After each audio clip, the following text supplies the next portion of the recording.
When I think about humility, I think about this little experiment. Suppose you were to write on one piece of paper, "I am but dust," and you put it in one pocket. And you write on another piece of paper, "The world was created for me," and you put it in another pocket.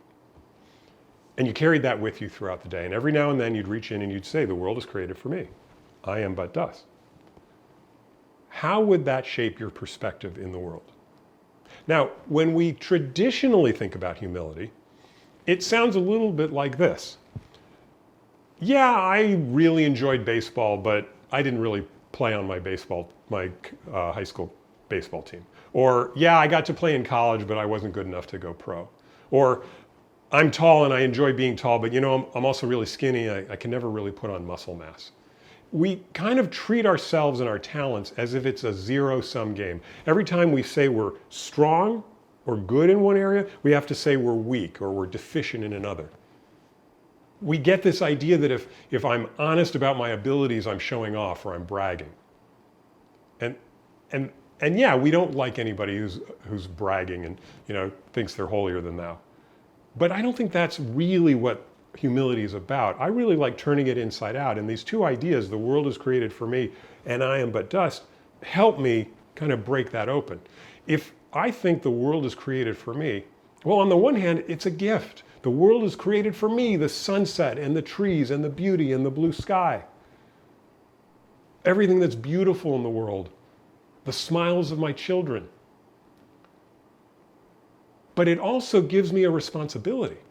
The world was created for me to enjoy, yes, but to also give to and to create and to play with and to build and to help and to heal.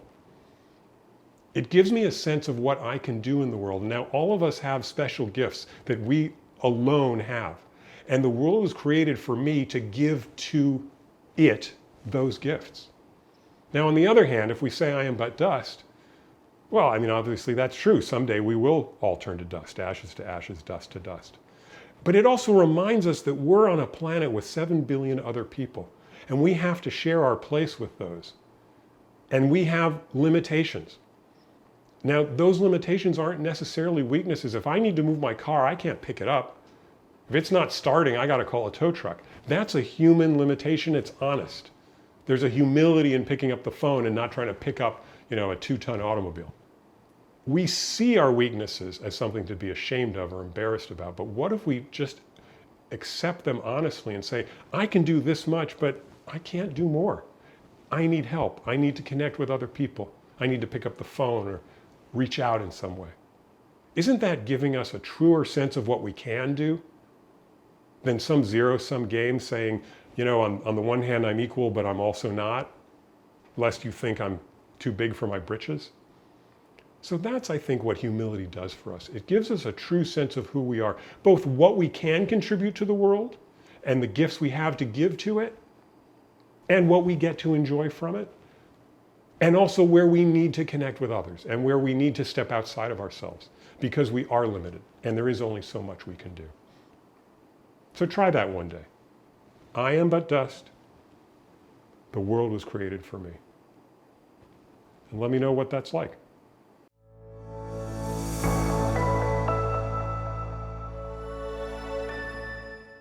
Thanks for watching. If you like this, check out some of my other videos. Follow me on Instagram at Mark Progress Coach, Facebook, Mark Rothman Progress Coach, and leave your comments. And please don't forget to subscribe. See you in the next one.